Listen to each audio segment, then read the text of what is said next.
Mais Moutounes Ezali, actualité oblige, gouvernement des Warriors et Bimi, quels sont les défis du gouvernement? Merci beaucoup. Je crois que le gouvernement des Warriors, Binon de Bolo Bayango, on est à Maseki, Batika, gros mot, un peuple qui souffre. Les Warriors, sur en anglais, là, c'est guerrier.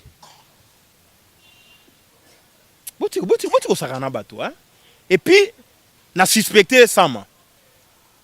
Sincèrement parlant. Naloba déjà faut enquêter sur l'origine. Naloba est au Morandé. Comment on le gouvernement? 2 mois.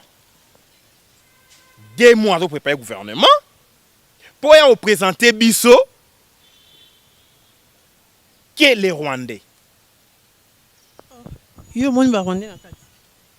Rwandais mais qui dans le gouvernement. Chilomba nommé Rwandais dans le gouvernement. Peuple faut la mise mboke kei.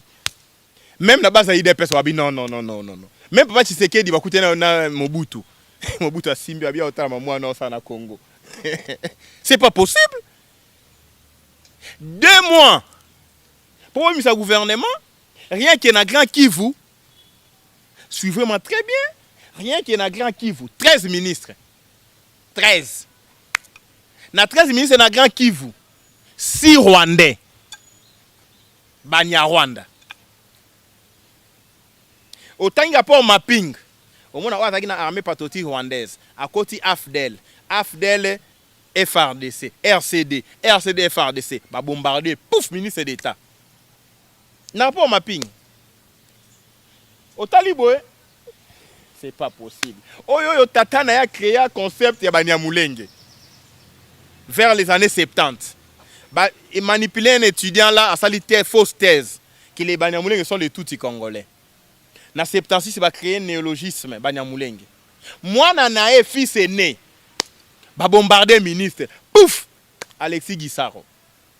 Ministre na Congo, entre guillemets, à Congolais, sinon Chilombo, Banyamulenge, Baba Congolais. Alors, on a Londres, problème est réalité, mais la nature nous enseigne. Ton dimi na biso, hein? Il dépêche comme ça, on va Congolais. Ok, tu as un débat na binoté. Mais va nommer Congolais ministre, fait na Rwanda. C'est pas possible. Na Giseni, fête. Na Kigali, fête. Il y a des Congolais en Rwanda. Hein? Maître Nico, awawa, fête ya kosakanate babimisi bambunda. Bako yemba na Kinyarwanda. Bako loba, oh, tozui les travaux publics, tozui agriculture, ba otaka ba ministère bazui, tozui défense au Congo et lobikuna tokozwa minembwe eta bazo yemba na Rwanda ba pandi champagne. Oui, mais tu n'as pas d'image. Ils m'ont envoyé les images. Non, mais mon Dieu. 2 mois pour pas l'ougarega, bah Rwandais bazawap. Donc gouvernement des Warriors, il a accès au gouvernement des Rwandais. Non, mais mon Dieu. Bah nommer moto, bah pesi bango ba certeur clé. Les Rwandais bah na besoin ma belé. Bah na besoin de travaux, bah na besoin d'aéroport et Salema. Travaux publics, besoin. Quand il faut construire les aéroports, ils en ont 4 gars. Programme à gouvernement. Vous comprenez? Donc, gouvernement des Warriors construit les infrastructures d'accueil. Il y a nouveaux États dans l'Est. Ils vont construire les aéroports. Ouganda va financer autoroute entre Ouganda et Kivu. Et que ça, les mains du ministère des Travaux publics. Qui est ministre des Travaux publics? Alexis Gisaro. Qatar a opéré sa mongo pour travailler ça les mains. Donc, Kinshasa finance les infrastructures d'accueil pour la viabilité des nouveaux États à naître. Et nous sommes des esprits éclairés.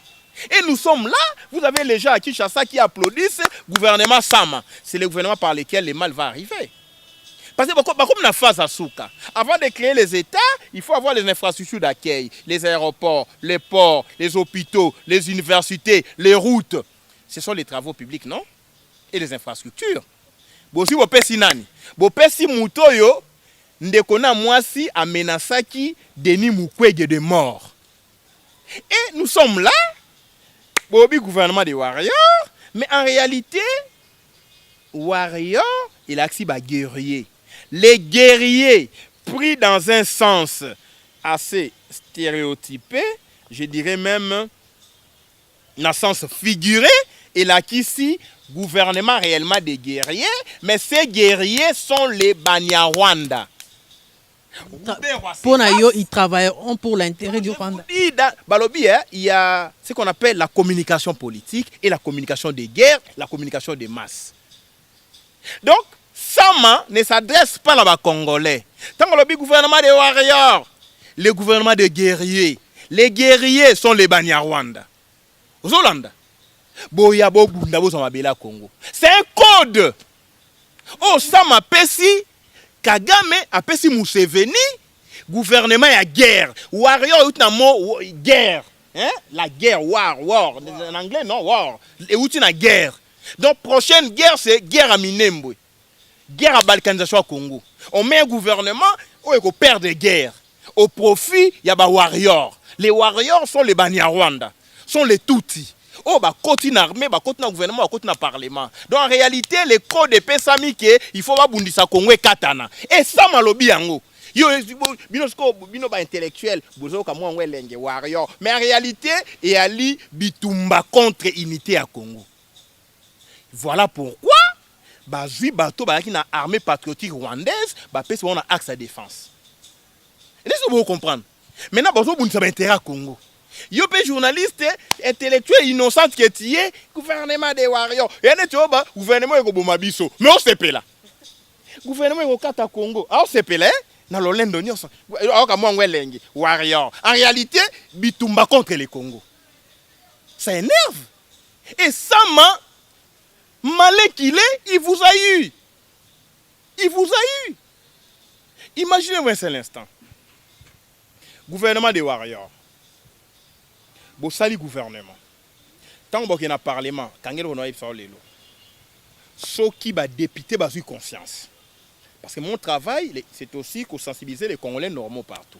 Ceux qui ba député ba eu conscience. 138 députés au ba somba qui les pétitionnaires. Oh ba pesi ba ngokaka moi morceau moké ba revendiquer. Ba bi gouvernement ba remanier yango. Il y a beaucoup de gens des nationalités douteuses. On a été déclaration na bango basali. Des nationalités douteuses. Babi meke. Bazo funda Chilombo na sama ke ba trahir Congo. Soki bazu conscience wana, babo ya ko investir au gouvernement ya guerre contre le Congo. C'est ça le gouvernement des warriors. Ko bundisa Congo katana. Soki bobo ko investir yango, sama lukombe na ba ministre nyonso ba tomber te, ba tomber, il y a eu des missions ya gouvernement, soki investiture ça limité. Si koyo na yoki bazo pomo la banque centrale bazo bimisa mbongo ba pesa ba député mbongo pour investir gouvernement monter à souk à $15,000 par député. Oye les cas qui kuna na assemblée ça dit boso 10,000 ba pesa on ba wc ta ba tomi esprit mabe o pesa député na mbongo na wc c'est une incantation. Il y a une domination. Donc bref, le peuple to fongola miso. Gouvernement est bimi tala maseki. Tout Kwango, professeur Kwango, aucun ministre. Tout Fizi, aucun ministre. Bafuliro Babembe, aucun ministre. Mais si on est à Sankourou, ah non, Chilombo, tu n'as pas été préparé à gérer. Tu dois démissionner, monsieur, avant qu'il ne soit tard. Si on démissionne, passer dans 2023 au recensement au dialogue. Aucun à Sankourou. Katoumbi a pesi Lutundu là. Tant on va pesi combo ya Cheribe Okende, on le bateke, bango nyonso ba batete là, bo pesa ta moto ya Masisi na est. Laissez vous comprendre. Otiki. Lutundu là, ministre. Cheribe Okende, ministre. Okito, ministre. Laissez vous comprendre. Rien que Sankourou, 4 ministres. Grand Kassai, 15 ministres. Grand Kassai, 15.